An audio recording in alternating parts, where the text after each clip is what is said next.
Speaking of journalists and espionage charges, well, Julian Assange is back home for a government response this morning. Let's bring in the Environment Minister, Tanya Plibersek. Minister, good to see you as always. Now, despite it being a diplomatic win for the government, he is a divisive figure. He's loved by some, he's loathed by others. How do you feel about his return this morning? Well, I think it's very important to acknowledge that a lot of very patient diplomatic work went on behind the scenes here. Certainly the Prime Minister has raised this with the US President whenever they've met.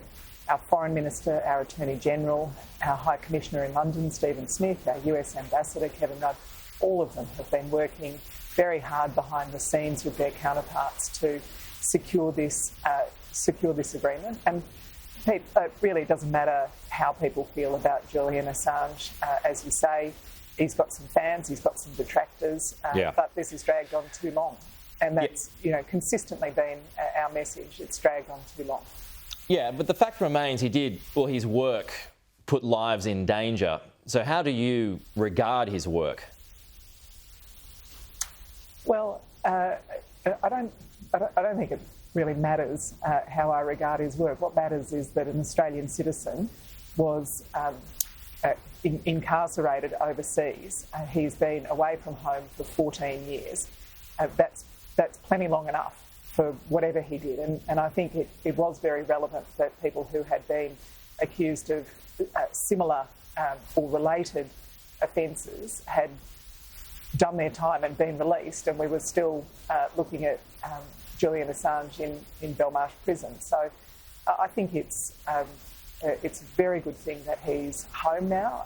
I'm very pleased for his family, who no doubt missed him a great deal. And I think it shows wherever we have Australians overseas, working patiently, diplomatically behind the scenes is often the best way to secure their release. And we've seen that with Cheng Lei and other journalists. OK, on to a bigger issue that's affecting more Australians this morning. That is cost of living. Now, Minister, markets now claim a 67% chance of a rate hike in August. Now, inflation has only gone up since December. So what policies of your governments are actually working? Well, inflation's about half what we inherited. I think it's important to acknowledge that. And certainly our budget is designed to further put pressure to bring down inflation, and we've estimated that it will do that. And then on the other cost of living assistance that we're giving, there's the $300 that's coming for electricity bill relief very, very soon. We've halved the cost of medicines, cheaper childcare, free TAFE. We've supported wage increases. Now, and just on that, do you think all of that actually helps bring down inflation?